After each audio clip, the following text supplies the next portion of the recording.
Drugs rocket గుట్టురట్టు 3312 కిలోల నిషేధిత మాదక ద్రవ్యాలు సీజ్ అయినాయట.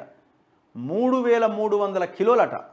మార్కెట్ విలువ 2000 కోట్లు. చూడండి ఒక్కసారి, మొత్తం ఈ దేశానికి విస్తరిస్తాయి ఆ డ్రగ్స్.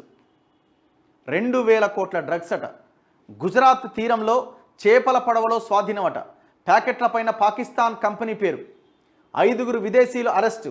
ఎన్సీబీ డైరెక్టర్ జనరల్ వెల్లడి. ఎక్కడి పాకిస్తాను, ఎక్కడి డ్రగ్స్, ఎట్లా గుజరాత్ తీర ప్రాంతంలోకి వచ్చినాయి అంటే పడవల ద్వారా ఆ సముద్ర తీర మార్గంలో వాటిని రకరకాల దేశాల నుంచి ఇట్లా తరలిస్తున్నారనమాట. 2000 కోట్లట. 1 కాదు 2 కాదు. చూడండి కథ ఎట్లున్నదో.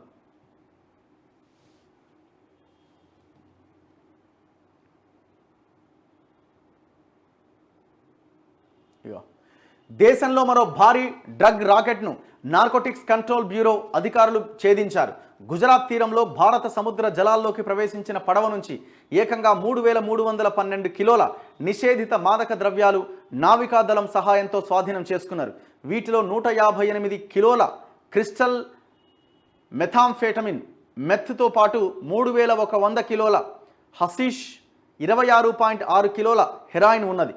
అంతర్జాతీయ మార్కెట్లో ఈ సరుకు విలువ 2000 కోట్ల వరకు ఉంటుందని NCB director general S N Pradhan ఢిల్లీలో బుధవారం నిర్వహించిన మీడియా సమావేశంలో వెల్లడించారు.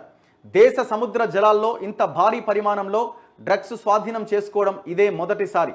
భారత తీరానికి 60 నాటికల్ మైళ్ల దూరంలో అంతర్జాతీయ సముద్ర సరిహద్దు రేఖ వెంబడి అరేబియా సముద్రంలో మంగళవారం ఉదయం అనుమానాస్పదంగా సంచరిస్తున్న చేపల పడవను అధికారులు అడ్డుకొని తనిఖీ చేశారు. ఇరాన్లోని చాబహార్ పోర్టు నుంచి ఈ పడవ బయలుదేరినట్టుగా గుర్తించారు. అందులో లభించిన డ్రగ్స్ ప్యాకెట్లపైన పాకిస్తాన్కు చెందిన రాస్ అవధ్ గూడ్స్ కంపెనీ పేరు ముద్రించి ఉందని ఎన్సీబీ వర్గాలు వెల్లడించాయి. ఈ దాడుల్లో భాగంగా పడవలో ఉన్న 5 విదేశీయులను అరెస్ట్ చేశారు. వారి వద్ద ఎలాంటి ధృవీకరణ పత్రాలు లేవని, వీరు పాకిస్తాన్ లేదా ఇరాన్కు చెందిన వారు అయి ఉండొచ్చని NCB deputy director Gyaneshwar Singh వెల్లడించారు. సాగర్ మథన్ 1 పేరిట ఈ ఆపరేషన్ నిర్వహించినట్టుగా తెలిపారు.